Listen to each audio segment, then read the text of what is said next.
আপনারা যা শুনেছিলেন তার পরবর্তী অংশে আজ আমরা আরও বিস্তারিত এমন ঘটনা শোনাবো যা শুনলে চমকে উঠবেন। এই তুষারকে ধরা পড়ার পর সেই সময় আরেকজন কোনো বিখ্যাত পরিবারের কেউ একজন হ্যাঁ, এসেছিল? অমিত ঘোষাল ওদের গ্রুপের আরেকজন যে মানে হেড ছিল, মেন যে ওরা দুজন মিলেই চালাতো গ্রুপটা। আচ্ছা, চেঞ্জ হতো, বাকিরা চেঞ্জ হতো।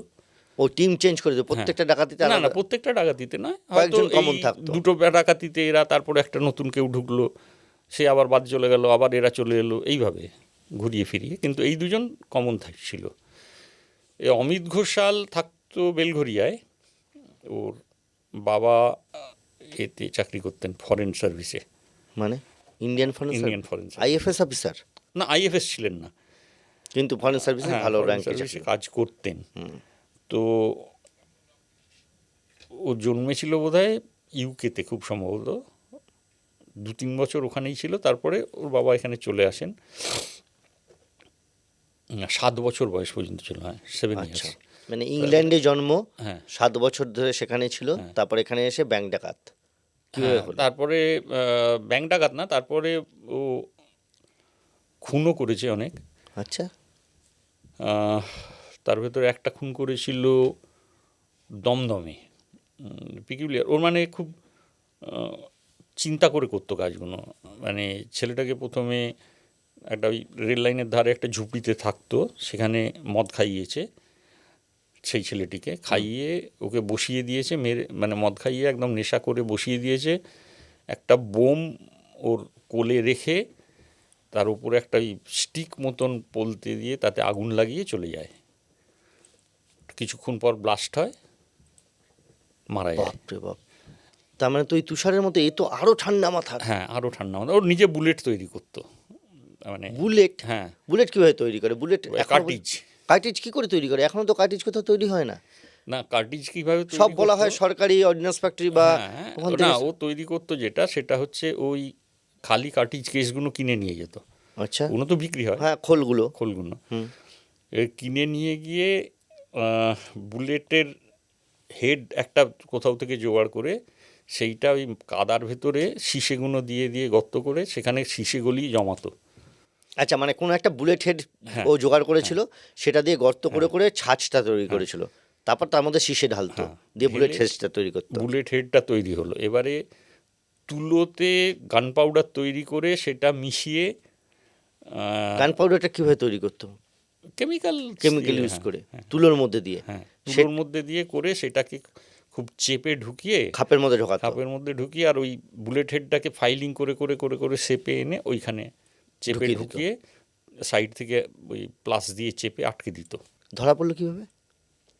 ধরা পড়লো, ওর একটা অ্যাকাউন্ট ছিল এতে শ্যামবাজারের একটা ব্যাংকে, এলাহাবাদ ব্যাংক খুব সম্ভবত। আচ্ছা, ব্যাংক ডাকাতের ব্যাংকে অ্যাকাউন্ট। ওইখানেও টাকা তুলতে এসেছিল, সেখান থেকে আমরা ধরেছি। মানে ডাকাতি করে সেই টাকা কি আবার ওখানে জমা করতো নাকি? না, জানি সেখানে না, নিশ্চয়ই জমা করতো না। এমনি নিজের হ্যাঁ অ্যাকাউন্ট ছিল। তো সেখানে এসে তারপর ধরা পড়লো। তো এই অমিতকে যে জিজ্ঞাসাবাদ করলেন, তাতে অমিত এগুলোর পুরোটা বললো? হ্যাঁ, আর ও খুব কুল টাইপের, হুম। সবসময় খুব শ্রুড, আচ্ছা, শ্রুড একদম। আচ্ছা। এরকম আর কোনো ক্রিমিনাল পেয়েছেন লাইফে, এরকম হার্ড নাট যে কথা বলছে না? এরা তো সহজে কথা বললো, এরা তো অনেক শ্রুড। হ্যাঁ, একটা আমার জীবনের ওটাই সব থেকে বোধহয় ফেলিওর। বেলেঘাটার এইদিকে একটা মার্ডার হয়েছিল, আমি তখন হোমিসাইড স্কোয়াডে। তো একটা ছেলেকে ধরেছিলাম হুম। খবর পেয়ে। হুম। প্রচুর জিজ্ঞাসাবাদ করেছি, অনেক কিছু করেছি, ব্রেক করতে পারিনি কোনোভাবেই। এভিডেন্সও কিছু পাননি? এভিডেন্সও সেরকম পাইনি, তো ছেড়ে দিয়েছিলাম। তখনকার তো কিছু এভিডেন্স, মানে আমি বলছি সাইন্টিফিক এভিডেন্স তো না, কিছু ছিল তখন না। সাইন্টিফিক এভিডেন্সের কোনো জায়গা ছিল না।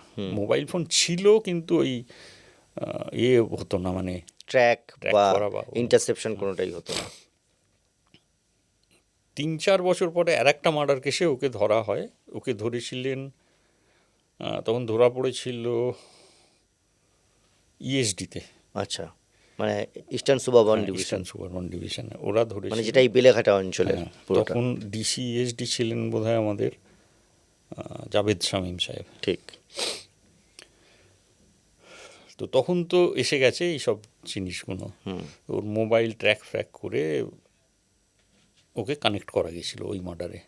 আচ্ছা, মানে ওই সময় যে ওখানে ছিল সেটা পরে, মানে পরের মার্ডারটা। হ্যাঁ, পরের মার্ডারটার সময় ধরা পড়ার পরে জানা গেল যে ওই সময় ওখান থেকে ও তো যেহেতু ওই মার্ডারে ওকে নেওয়া হলো, হুম সাবসিকুয়েন্টলি ওকে ইন্টারোগেট করে জানা গেল যে ও আগেরটাও করেছে। কোনোদিন গুলি চালাতে হয়েছে? হ্যাঁ হয়েছে, হরিণঘাটাতে। সম্ভবত বাবু মিত্তির ওর নামটা আমি ভুলে গেছি। ও ব্যাংক ডাকাত। আচ্ছা ওর অরিজিনাল বাড়ি এখানে শিয়ালদার দিকে। আচ্ছা। তো একটা সোর্স মাধ্যমে আমরা খবর পেয়েছিলাম যে ও কাউকে বিয়ে করেছে, তার বাড়ি হচ্ছে কাঁচাপাড়া। তা আমরা গিয়ে কাঁচাপাড়ায় রাত্রি রেড করলাম। তো বলবে না কেউ, তো ঘর সার্চ করতে করতে একটা চিঠি পেলাম। ছোট বোন বড় বোনকে লিখছে, আমাদের নতুন জামাইবাবু কিরম হলো। ভেরি মানে খুব কম দিনের চিঠিটা, মানে বোধহয় কাছাকাছি দিন দিনের। 15 আগের চিঠি। এবারে যখন ধরেছি চেপে, তখন স্বীকার করলো ভদ্রমহিলা, বললেন যে হ্যাঁ আমার মেয়ে বিয়ে করেছে, ও হরিণঘাটার ওই দিকে থাকে। তো তখন ওখান থেকে বেরোই, যে বৃষ্টি ফিষ্টি হচ্ছে, গাড়ি নিয়ে কোনো রকমে এসে, তখন তো রাস্তা এত ভালো ছিল না। এবারে উনি বলছেন যে আমি কিন্তু ঠিক দূর থেকে, গাড়ি থেকে আমি চিনতে পারবো না, আমায় হেঁটে নিয়ে গেলে চিনতে পারবো। মানে এই মহিলা বলছেন? হ্যাঁ। আমরা গাড়ির থেকে ওনাকে নামালাম বেশ কিছুটা আগে, মানে যে জায়গাটায় উনি বললেন সেখান থেকে নেমে হাঁটা শুরু করলাম। এবারে সকাল হয়ে যাচ্ছে, সুতরাং তাড়াতাড়ি করতে হবে। আমাদের একজন সিপাই ওকে এটা কাঁধে চলছে তুলে যখন নিল। কটার সময়? রাত কটা? রাত না, তখন সকাল হয়ে গেছে। আচ্ছা, ভোর হয়ে প্রায় গেছে। মানে ভোর হয়ে আসছে, 5টা হবে। হুম। এক সিপাই ওকে, ভদ্রমহিলাকে কাঁধে তুলে দৌড়তে শুরু করলো, আমরাও দৌড়চ্ছি। আর উনি দেখছেন, দেখে দেখে একটা ঘরকে আইডেন্টিফাই করলেন। মানে কাঁধে নিয়ে কি করে দৌড়চ্ছে? কাঁধে নিয়ে দৌড়চ্ছে, কিছু তো করার। ভদ্রমহিলা খুব একটা ভালো বড় সড়ো চেহারা নয়। আচ্ছা, যাই হোক, তবু মানে কোলে কাঁধে করে নিয়ে হ্যাঁ, একজন মহিলাকে নিয়ে হ্যাঁ। মানে ডাকাত খুঁজতে বেরোনো। হ্যাঁ, উপায় নেই, কারণ সকাল হয়ে গেলে তো বেরিয়ে চলে যাবে সে। আচ্ছা। দূর থেকে দেখতে পেলেই তো সে চলে যাবে। আর ওটা মিস করা মানে আমাদের আর নেক্সট ট্র্যাকটা কবে পাবো আমরা জানি না। তো গিয়ে দেখলাম একটা টিনের ঘর, ওপরে টিনের চাল, পেছনের দিকটা হচ্ছে দরমার বেড়া। আমি সামনের দিকে, আমি হরেন্দ্র মিশির আরও 2জন সিপাই, পেছন দিকে প্রতাপ, অসিত বেরা আর একজন সিপাই। আমরা সামনে থেকে ওই ভদ্রমহিলাকে দিয়ে ডাকাচ্ছি, কোনো সাড়া নেই, কিচ্ছু নেই। হঠাৎ পেছন থেকে একটা গুলির শব্দ পেলাম। প্রতাপ গিয়ে ওই দরজায় নক করেছে, ওটা বেড়ার দরজা। হঠাৎ অসিত বেরা প্রতাপকে ঠেলে সরিয়ে দিয়ে কিছু একটা ধরে বসে পড়েছে। অসিত বেরার মাথার উপর দিয়ে গুলি চলে গেল, দুটো পরপর। ওই একটা ব্যারেল বেরিয়েছে ওই ফাঁক দিয়ে, সেটা অসিত বেরা দেখতে পেয়েছে। মানে ওইটা যদি না দেখে, সেদিন প্রতাপ মিত্র মারা যায়।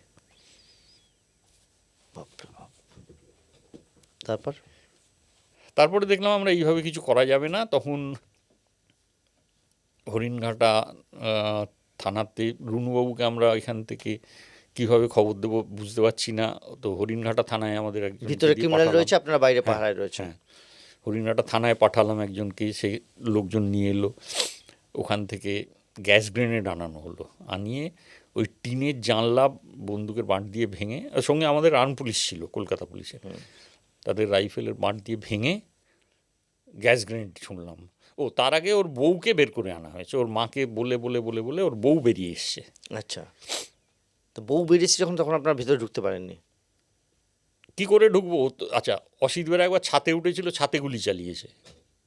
আচ্ছা, তো সুতরাং যেদিকেই যাবো সেদিকেই তো গুলি চালাবে। আর আমরা তো ওর পজিশন ঢুকতে গেলে তো একটাই জায়গা দিয়ে ঢুকবো, কিন্তু ও তো জানে কোথায় আমরা কোনখান দিয়ে ঢুকবো।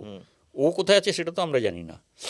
ওর কাছে যথেষ্ট পরিমাণে হ্যাঁ, ফায়ার আর্মস এবং কার্টিজ রয়েছে। তো তারপরে আমরা ওই দরজার দুদিকে দাঁড়িয়ে আছি, যে ওকে তো বেরোতেই হবে এবারে গ্যাস গ্রেনেড চার্জ করলে। ও সামনের দরজাটা খুলে ফায়ার করতে করতে বেরিয়ে আসছিল, তখন আমিও চালিয়েছি, ওদিক থেকে হরেন্দ্র মিশিরও গুলি চালিয়েছে, দুজনেই কোনাকুনি গুলি লেগেছে, একটা বোধহয় মাথায়, একটা এরম জায়গায় এই দিকে সাইডে, সামনে পড়ে যায় উপুর হয়ে, অর্ধেকটা বডি ভেতরে অর্ধেকটা বডি বাইরে, মানে ঘরের। হ্যাঁ। এইবারে ঘরের ভেতর ঢুকে সেই চোখে জল ফল দিয়ে, জল কাপড় রুমাল ভিজিয়ে জল ফল দিতে দিতে, কারণ আমরাও তো দেখতে পাচ্ছি না কিছু, একটা ব্রিফকেস পাওয়া গেল, তাতে 21.5 লক্ষ, 2,10,000 টাকা। বাপরে বাপ, ওই সময়? হ্যাঁ। এটা কবেকার ঘটনা বলছেন? ওই 80s 90s কাছাকাছি। তারপর ওই টাকাটা নিয়ে আসে, এইবারে আমাদের প্রচণ্ড খিদে পেয়েছে তখন। আগের দিন সন্ধ্যা থেকে চলছে পুরো কাজ? হ্যাঁ, মানে আগের দিন দুপুরেও খাওয়া হয়নি আমাদের। আচ্ছা। তো ওই ততক্ষণে তো বাস ফাস চালু হয়ে গেছে, রাস্তায় একদম রাস্তার ধারেই, এটা একটা ফাঁকা জমি, তারপরেই বাড়িটা। তো বাস ফাস দাঁড়িয়ে গেছে ওখানে, লোকজন নেমে এসছে। তো এর মধ্যে কি করব, পাশে এর দোকান থেকে বলা হয়েছিল কচুরি আর ছোলার ডাল দিয়েছে, বসে বসে খাচ্ছি, পাশে বডি পড়ে আছে। এটা তো কিছু করার নেই তখন, মানে যা খিদে পেয়েছে মনে হচ্ছে যা হয় হোক, খেয়ে তো নি আগে। সত্যিই তাই। এই যে এত বছর কাজ করেছেন, এত ঝুঁকি নিয়েছেন, জীবনের এত সাকসেসও পেয়েছেন, রুনু গুহনুকে চিনেছেন বা তার সঙ্গে কাজ করার সৌভাগ্য হয়েছে, স্বীকৃতি কি পেয়েছেন? মানে বলতে কোনো দ্বিধা নেই এখন। আমি আমার একজন পরে সাবসিকুয়েন্টলি কোনো একজন ডেপুটি কমিশনারকে বলেছিলাম, স্যার আমাকে রিওয়ার্ড দেওয়ার মতন রিওয়ার্ড কলকাতা পুলিশের কাছে কিছু নেই, কারণ আমি যা দেওয়ার আমি দিয়ে দিয়েছি কলকাতা পুলিশকে। এটা বলতে পেরেছিলাম আমি। আমেরিকান সেন্টার, সুপ্রিম কোর্ট কী লিখেছিল? এটা তো দেখে নিলেই পারবেন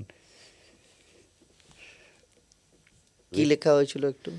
আমার ঠিক ইয়ে নেই, যাই হোক, মানে প্রশংসা করেছে, প্রশংসা করেছিলেন by name supreme court American centre তদন্তে। এটা কতটা টাফ ছিল এই তদন্তটা? দেখুন তখন অ্যাকচুয়ালি কি, এই কেসটা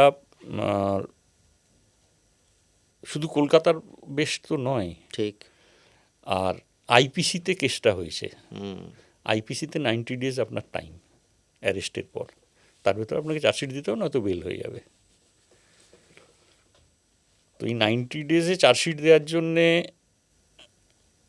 আমি অনেক কিছু লুজ করেছি লাইফে, এইটুকু বলতে পারি।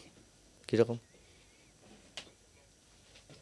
মানে আমার খুব ক্লোজ রিলেটিভ মারা গেছে, আমি যেতে পারিনি, আমি থাকতে পারিনি, দাদা কলকাতাতেই থাকতে পারিনি, এরকম ঘটনাও ঘটেছে। ছেলেমেয়ের কী হচ্ছে আমি জানি না, আমি পড়ে আছি অফিসে, এরকম ঘটনাও ঘটেছে। তারপরে যখন লোকে পুলিশের সম্পর্কে বাজে কথা বলে তখন কি মনে হয়? কিছু এসে যায় না আমার, আমি ওটা নিয়ে আর মানে একটা সার্টেন টাইমের পরে না, আপনি আপনার চাকরি জীবনে এতদিন চাকরি করার পরে যদি আপনার সার্ভিস সম্বন্ধে কেউ খারাপ কথা কিছু বলে, তাহলে কি আপনার গায়ে লাগবে? আমার মনে হয় না লাগবে, কারণ এটা সব অভ্যেস হয়ে যায়, শুনতে শুনতে শুনতে শুনতে অভ্যেস হয়ে যায়। কেস ডায়েরির এই অংশে আপনারা যা শুনলেন আরও বিস্তারিত থাকবে আমাদের ইউটিউবে। অনিল করদের মতো মানুষরা চিরকাল কলকাতা পুলিশের আনসাং হিরো। নতুন এবং উন্নত সফেদ, এতে আছে স্মার্ট জাইমসের শক্তি। স্মার্ট জাইমসের শক্তি মানে দাগ দূর করে, জামা কাপড়কে রাখে সুগন্ধময়।